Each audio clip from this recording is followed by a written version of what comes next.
Hi guys, എല്ലാവർക്കും പുതിയൊരു വീഡിയോയിലേക്ക് സ്വാഗതം. ഇന്നത്തെ വീഡിയോയിൽ നമ്മൾ നോക്കാൻ പോകുന്നത് ഏറ്റവും വിലക്കുറവിൽ നിങ്ങൾക്ക് വാങ്ങിക്കാൻ പറ്റുന്ന, അതായത് 14,999 രൂപയ്ക്ക് നിങ്ങൾക്ക് വാങ്ങിക്കാൻ പറ്റുന്ന ഫുൾ HD റെസൊല്യൂഷൻ നേറ്റീവ് ആയിട്ട് വരുന്നൊരു പ്രൊജക്റ്റാണ് നമ്മുടെ കയ്യിലുള്ളത്. ഇതാണ് സെബ്രോണിക്സിൻ്റെ പിക്സാപ്ലേ 55 എന്ന് പറയുന്ന ഒരു മോഡൽ. ഏതായാലും നമുക്ക് ഈ ഒരു പ്രൊജക്റ്റിനെ പറ്റിയിട്ടുള്ള കൂടുതൽ വിവരങ്ങൾ അല്ലെങ്കിൽ കൂടുതൽ വിശേഷങ്ങൾ നമുക്ക് ഇന്നത്തെ ഈ ഒരു വീഡിയോയിലൂടെ നോക്കാം. Let's get start. സെബ്രോണിക്സ് പോലുള്ള ഒരു കമ്പനി ഈ ഒരു റേഞ്ചിൽ, അതായത് 14,999 അല്ലെങ്കിൽ 15,000 രൂപ എന്ന് പറയുന്ന ഒരു റേഞ്ചിനകത്ത് ഈ ഒരു ഫുൾ HD റെസൊല്യൂഷനിൽ വരുന്ന ഒരു പ്രൊജക്ടർ എങ്ങനെയാണ് കൊടുക്കുന്നതെന്ന് എനിക്ക് ഇപ്പോഴും മനസ്സിലാകുന്നില്ല കേട്ടോ. കാര്യം നമ്മൾ 720p നേറ്റീവ് റെസൊല്യൂഷൻ വരുന്ന പ്രൊജക്ടറുകൾ പോലും ഇപ്പോൾ ഏകദേശം 10,000 രൂപ കൊടുത്ത് നമ്മൾ വാങ്ങിക്കേണ്ട രീതിയിലാണ് ഇപ്പോഴത്തെ മാർക്കറ്റ് എന്ന് പറയുന്നത്. ആ ഒരു അവസ്ഥയിലാണ് ഒരു എക്സ്ട്രാ 5,000 രൂപ പേ ചെയ്യുന്ന സമയത്ത് നമുക്ക് നേറ്റീവ് റെസൊല്യൂഷനിൽ തന്നെ 1080p പ്രൊജക്ടർ കിട്ടുന്നുള്ളത് ഒരു വളരെ ബഡ്ജറ്റ് ഫ്രണ്ട്ലി ആയിട്ടുള്ള ഒരു പ്രൊജക്ടർ ആക്കുന്നതിന്. എന്തായാലും നമുക്കിതൊന്ന് അൺബോക്സ് ചെയ്യാം, എന്തൊക്കെയാണ് നമുക്ക് ഇതിനകത്ത് കിട്ടുന്നതെന്ന് നമുക്ക് നോക്കാം. അത് തന്നെ നല്ലൊരു ഗുഡ് പാക്കേജിംഗ് ആണ് നമ്മുടെ സെബ്രോണിക്സ് ഇതിലേക്ക് കൊണ്ടുവന്നിട്ടുള്ളത്. അത് തന്നെ ഇതിനകത്തേക്ക് വന്നു കഴിഞ്ഞാൽ നല്ല പാക്കേജിംഗ് ആണ് കേട്ടോ. സാധനം നമുക്ക് നല്ല പെർഫെക്റ്റ് രീതിയിലാണ് വരുന്നത്.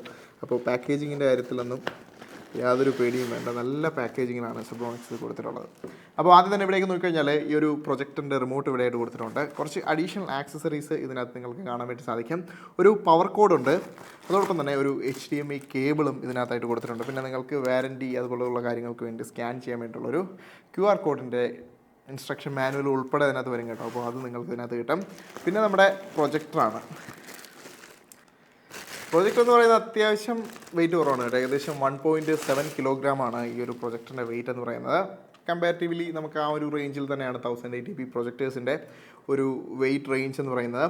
അപ്പോൾ ഇവിടേക്ക് വന്നു കഴിഞ്ഞാൽ ഒരു ഹുഡ് ഇവിടെ ആയിട്ട് കൊടുത്തിട്ടുണ്ട്. നമ്മുടെ ലെൻസ് പ്രൊട്ടക്ട് ചെയ്യാൻ വേണ്ടിയിട്ടുള്ളൊരു ഹുഡ് ഈ ഒരു പ്രൊജക്ടറിൽ കൂടെ തന്നെ വരുന്നുണ്ട്. ഇതിൻ്റെ മുകളിലേക്ക് നോക്കിക്കഴിഞ്ഞാൽ മൊത്തത്തിലൊരു പ്ലാസ്റ്റിക് ബിൽഡാണ്, ഒരു ABS പ്ലാസ്റ്റിക് എന്ന് പറയാൻ പറ്റുന്ന തരത്തിലൊരു ബിൽഡാണ് കൊടുത്തിട്ടുള്ളത്.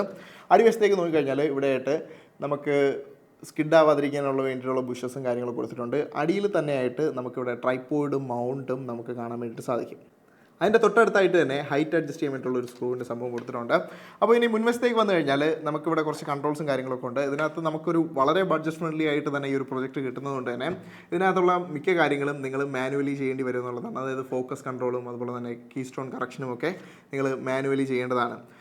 മുൻവശത്തേക്ക് വന്നു കഴിഞ്ഞാൽ പിക്സാപ്ലേ 55ൻ്റെ ഒരു ബ്രാൻഡിങ് ഇവിടെ കൊടുത്തിട്ടുണ്ട്. അതോടൊപ്പം തന്നെ ഇവിടെ കൺട്രോൾ സെക്ഷനിലേക്ക് വരുന്ന സമയത്ത് ഇവിടെ ഒരു നാവിഗേഷൻ ബട്ടൺ കൊടുത്തിട്ടുണ്ട്. ഇതെന്ന് പറയുന്ന ഒരു സർക്കുലർ നാവിഗേഷനാണ് കൊടുത്തിട്ടുള്ളത്. അതോടൊപ്പം തന്നെ അതിൻ്റെ താഴെയായിട്ട് നമുക്ക് ഇൻപുട്ട് ചേഞ്ച് ചെയ്യാനും ബാക്ക് അടിക്കാനും അതുപോലെ തന്നെ പവർ ബട്ടണും ഒക്കെയാണ് ഇവിടെയായിട്ട് കൊടുത്തിട്ടുള്ളത്. പിൻവശത്തേക്ക് വന്നു കഴിഞ്ഞാൽ ഇവിടെയായിട്ട് നമുക്ക് സ്പീക്കറിൻ്റെ ഒരു ഗ്രില്ല് കാണാൻ വേണ്ടി സാധിക്കും. അതുപോലെ തന്നെ പവർ കോഡ് കണക്ട് ചെയ്യാൻ വേണ്ടിയിട്ടുള്ള ഒരു ഓപ്ഷൻ കൊടുത്തിട്ടുണ്ട്. ഒരു AV ഇൻ ഔട്ട് ഓപ്ഷൻ നമുക്ക് ഇവിടെയായിട്ട് കാണാൻ പറ്റും. അതുപോലെ തന്നെ ഹെഡ്ഫോൺ ജാക്ക് കണക്ട് ചെയ്യാൻ വേണ്ടിയിട്ടുള്ള അല്ലെങ്കിൽ ഓക്സിന് കണക്ട് ചെയ്യാൻ വേണ്ടിയിട്ടുള്ള ഒരു ഓപ്ഷനുണ്ട്. മൈക്രോ SD കാർഡ് ഇടാൻ ഉള്ളൊരു ഓപ്ഷൻ കൊടുത്തിട്ടുണ്ട്. പിന്നെ HDMIക്ക് വേണ്ടിയിട്ടുള്ള 2 പോർട്ടുകൾ ഇതിനകത്ത് നിങ്ങൾക്ക് കാണാൻ പറ്റും. പിന്നെ ഒരു USB പോർട്ടും ഉണ്ട്. നിങ്ങൾക്ക് എന്തെങ്കിലും മീഡിയ ഫയൽസ് USB വഴി പ്ലേ ചെയ്യണമെങ്കിൽ അങ്ങനെയും പ്ലേ ചെയ്യാൻ വേണ്ടി സാധിക്കും. പക്ഷേ ഇവിടെ ഹിഡനായിട്ട് വേറൊരു സാധനം കൂടി കൊടുത്തിട്ടുണ്ട്. ഇതെന്ന് പറയുന്നത് ഇതിൻ്റെ IR സെൻസറാണ്. ഇത് നമുക്ക് മുൻവശത്തും പിൻവശത്തുമായിട്ട് കൊടുത്തിട്ടുണ്ട്. അതുകൊണ്ട് തന്നെ നിങ്ങളുടെ പ്രൊജക്ടർ മുൻവശത്തിരുന്ന് ഓപ്പറേറ്റ് ചെയ്യുന്നെങ്കിലും പിൻവശത്തിരുന്ന് ഓപ്പറേറ്റ് ചെയ്യുന്നെങ്കിലും നിങ്ങൾക്ക് റിമോട്ട് യൂസ് ചെയ്യാൻ വേണ്ടിയിട്ട് സാധിക്കും. ലെഫ്റ്റ് സൈഡിലേക്ക് വന്നു കഴിഞ്ഞാൽ ഇവിടെയായിട്ട് എയർ വെൻറ്റുകൾ കൊടുത്തിട്ടുണ്ട്. അതോടൊപ്പം തന്നെ ഒരു സ്പീക്കറും ഇവിടെയായിട്ട് കാണാൻ വേണ്ടി സാധിക്കും. റൈറ്റ് സൈഡിലേക്ക് വന്നു കഴിഞ്ഞാൽ അവിടെ എയർ വെൻറ്റുകൾ മാത്രമാണുള്ളത്. മുൻവശത്തേക്ക് വന്നു കഴിഞ്ഞാൽ നമ്മുടെ മുൻവശത്ത് ടോപ്പിലായിട്ട് തന്നെയാണ് നമുക്ക് ഫോക്കസ് കൺട്രോൾ ചെയ്യാൻ വേണ്ടിയിട്ടുള്ള ഓപ്ഷൻ കൊടുത്തിട്ടുള്ളത്. മാനുവലി കൺട്രോളബിൾ ആണ്. അപ്പോൾ ആ രീതിയിൽ നിങ്ങൾക്ക് ഫോക്കസ് ഇവിടെ അഡ്ജസ്റ്റ് ചെയ്യാൻ വേണ്ടി സാധിക്കും. ഈ ഒരു മുൻവശത്തായിട്ട് കാണുന്ന ഈ ഒരു പാനൽ എന്ന് പറയുന്നത് പ്ലാസ്റ്റിക് ആണെങ്കിൽ കൂടി നമുക്കൊരു ബ്രഷ്ഡ് മെറ്റൽ ഫീൽ ഇത് തരുന്നുണ്ട് കേട്ടോ. അതുകൊണ്ട് തന്നെ ഇതിൻ്റെ മുൻവശത്ത് നിന്നുള്ളൊരു ലുക്ക് എന്ന് പറയുന്നത് അത്യാവശ്യം കുഴപ്പമില്ലാത്ത തരത്തിൽ, അല്ലെങ്കിൽ ആ ഒരു ബ്രഷ്ഡ് മെറ്റൽ കുറച്ചുകൂടെ ഒരു പ്രീമിയം ഫീൽ തോന്നിക്കുന്ന തരത്തിലാണ് ഈ മുൻവശം കാണുന്ന സമയത്ത് നമുക്ക് തോന്നുന്നത്. അപ്പോൾ എന്തായാലും ഇത്രയും കാര്യങ്ങളാണ് ഇതിനകത്ത് നിങ്ങൾക്ക് ക്വിക്കായിട്ട് അറിയാൻ വേണ്ടിയിട്ടുള്ളത്. എന്തായാലും നമുക്ക് ഈ ഒരു പ്രൊജക്റ്റിനെ പറ്റിയിട്ടുള്ള ക്വാളിറ്റിയും അതുപോലെ തന്നെ ഇതിൻ്റെ യൂസേജും എന്തൊക്കെയാണെന്നുള്ളത് നമുക്ക് നോക്കാം. അതുതന്നെ ഈ ഒരു പ്രൊജക്റ്റിലേക്ക് വരുന്നതെന്ന് വെച്ച് കഴിഞ്ഞാൽ ആൻഡ്രോയിഡ് ഓപ്പറേറ്റിംഗ് സിസ്റ്റം തന്നെയാണ് ഇതിനകത്ത് വരുന്നത്. ഇതിനോടൊപ്പം തന്നെ 1GB റാമും ഒരു ക്വാഡ് കോർ പ്രോസറും ഇതിനകത്ത് വരുന്നുണ്ട്. ഈ ഒരു പ്രൊജക്ടർ നിങ്ങൾക്ക് വൈഫൈ ഉപയോഗിച്ചുകൊണ്ട് ഓപ്പറേറ്റ് ചെയ്യാൻ വേണ്ടി സാധിക്കും. ഇതിനകത്ത് 2.4 GHz അതുപോലെ തന്നെ 5 GHz വൈഫൈ നിങ്ങൾക്ക് കണക്ട് ചെയ്യാൻ വേണ്ടി സാധിക്കും. അപ്പോൾ നിങ്ങളൊരു വൈഫൈ ക്ലോസ് റേഞ്ചിലാണെങ്കിൽ 5 GHz ഉപയോഗിച്ച് കഴിഞ്ഞാൽ നിങ്ങൾക്ക് കുറച്ചുകൂടെ നല്ല ബെറ്റർ കണക്ടിവിറ്റി ഓപ്ഷൻ ഇതിനകത്ത് കിട്ടുമെന്നുള്ളതാണ്. പിന്നെ ബ്ലൂടൂത്ത് വെർഷൻ വരുന്നുണ്ട്. നിങ്ങൾക്ക് എന്തെങ്കിലും അഡീഷണൽ ആയിട്ടുള്ള ആക്സറീസ് എന്തെങ്കിലും കണക്ട് ചെയ്യണമെങ്കിൽ, ലൈക്ക് ഒരു സ്പീക്കർ, ബ്ലൂടൂത്ത് സ്പീക്കർ, അങ്ങനത്തെ കാര്യങ്ങളെല്ലാം അഡീഷണൽ ആക്സറി ആയിട്ട് കണക്ട് ചെയ്യണമെങ്കിൽ ബ്ലൂടൂത്ത് വെർഷൻ 5.0 ഇതിനകത്ത് കൊടുത്തിട്ടുണ്ട്. അപ്പോൾ അത് നിങ്ങൾക്ക് യൂസ് ചെയ്യാൻ വേണ്ടി സാധിക്കും. ഇതിനകത്ത് വരുന്നൊരു ലാംബ് ലൈഫ് എന്ന് പറയുന്നത് ഏകദേശം 50,000 മണിക്കൂറാണ് നിങ്ങൾക്ക് ഇതിനകത്ത് കിട്ടുന്നത്. അപ്പോൾ അതാണ് ഈ സെബ്രോണിക്സിൻ്റെ ഈ ഒരു മോഡലിൽ സെബ്രോണിക്സ് അവകാശപ്പെടുന്ന ഒരു ലാംബ് ലൈഫ് എന്ന് പറയുന്നത്. ഏകദേശം 50,000 മണിക്കൂറോളം ഇതിന് ലാംബ് ലൈഫും പറയുന്നുണ്ട്.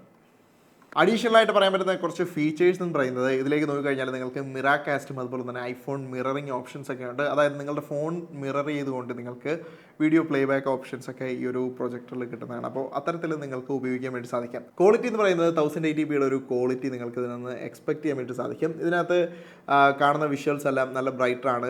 8000 ലൂമൻസ് ഉള്ളത് കൊണ്ട് തന്നെ അത്തരത്തിലുള്ളൊരു ക്വാളിറ്റി വിഷ്വൽസ് ആണ്. അത്യാവശ്യം രീതിയിലുള്ള വെട്ടമുണ്ടെങ്കിൽ കൂടിയും നിങ്ങൾക്ക് ഇത് കുറച്ച് നന്നായിട്ട് കാണാൻ പറ്റുന്ന തരത്തിൽ തന്നെയാണ്. ഈ ഒരു പ്രൈസ് പോയിന്റ് എന്ന് പറയുന്നത് ഇതൊരു എന്താ പറയുക വലിയ സംഭവം തന്നെയാണ് കേട്ടോ.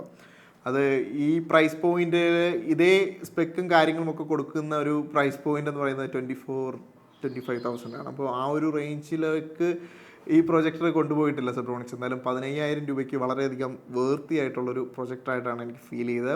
അപ്പോൾ ഈ ഒരു റേഞ്ചിൽ ഈ ഒരു 1080p പ്രൊജക്ടറുകൾ കണ്ടുപിടിക്കുക എന്ന് പറയുന്നത് അത്യാവശ്യം ബുദ്ധിമുട്ടായിട്ടുള്ള കാര്യമാണ്. അപ്പോൾ അത് വെച്ച് നോക്കുന്ന സമയത്ത് ഈ ഒരു വളരെയധികം ബഡ്ജറ്റ് ഫ്രണ്ട്ലി ആയിട്ടുള്ള കുറച്ചുകൂടെ ഒരു റെസൊല്യൂഷൻ അപ്പ് ചെയ്തിട്ടുള്ളൊരു പ്രൊജക്ടർ എന്ന് പറഞ്ഞു കഴിഞ്ഞാൽ, അങ്ങനെ ഏതെങ്കിലും പ്രൊജക്ടർ നിങ്ങൾ നോക്കുന്നുണ്ടെങ്കിൽ ഈ ഒരു നല്ലൊരു ഓപ്ഷനാണ്. വിഷ്വൽസൊക്കെ കൊള്ളാം, അടിപൊളിയായിട്ടുണ്ട്. പക്ഷേ നമ്മൾ ആ ഒരു പ്രൈസ് പോയിന്റ് കൂടെ കൺസിഡർ ചെയ്യണമല്ലോ. അപ്പോൾ ആ ഒരു പ്രൈസ് വെച്ച് കൺസിഡർ ചെയ്യുന്ന സമയത്ത് നല്ല വിഷ്വൽസ് തന്നെയാണ് ഈ ഒരു പ്രൊജക്റ്റിൽ നിന്ന് പ്രൊഡ്യൂസ് ചെയ്യുന്നത്. ഈ പ്രോജക്റ്റിനെ പറ്റിയിട്ടുള്ള എന്തെങ്കിലും സംശയങ്ങൾ നിങ്ങളുടെ മനസ്സിലുണ്ടെങ്കിൽ കമൻറ്റ് ചെയ്യാൻ വേണ്ടിയിട്ട് മറക്കരുത്. ഞാൻ ആ ഒരു കമൻറ്റ് നോക്കുന്നതായിരിക്കും, അതിന് റിപ്ലൈയും തരുന്നതായിരിക്കും. അപ്പോൾ എന്തായാലും വാങ്ങിക്കാൻ താല്പര്യമുണ്ടെങ്കിൽ താഴെ ഡിസ്ക്രിപ്ഷനിൽ പോയി കഴിഞ്ഞാൽ അതിൻ്റെ ലിങ്ക് കൊടുത്തിട്ടുണ്ട്, നിങ്ങൾക്ക് അതുവഴി വാങ്ങിക്കാവുന്നതാണ്. ക്വാളിറ്റി നിങ്ങൾ ഓൾറെഡി കണ്ടു കഴിഞ്ഞു. അപ്പോൾ അത്തരത്തിലുള്ളൊരു ക്വാളിറ്റി നിങ്ങൾക്ക് ഇതിനകത്ത് നിന്ന് എക്സ്പെക്ട് ചെയ്യാൻ വേണ്ടി സാധിക്കും. അപ്പോൾ ഈ ഒരു വീഡിയോ ഇഷ്ടപ്പെട്ടിട്ടുണ്ടെങ്കിൽ ഇപ്പോൾ തന്നെ ലൈക്ക് ചെയ്യുക, അതുപോലെ തന്നെ സബ്സ്ക്രൈബ് ചെയ്യാനും മറക്കരുത്. അടുത്തൊരു വീഡിയോയിൽ ഇൻട്രസ്റ്റിംഗ് ആയിട്ടുള്ള മറ്റൊരു ഗാഡ്ജറ്റുമായിട്ട് വരുന്നവരെ ബൈ ഗൈസ്.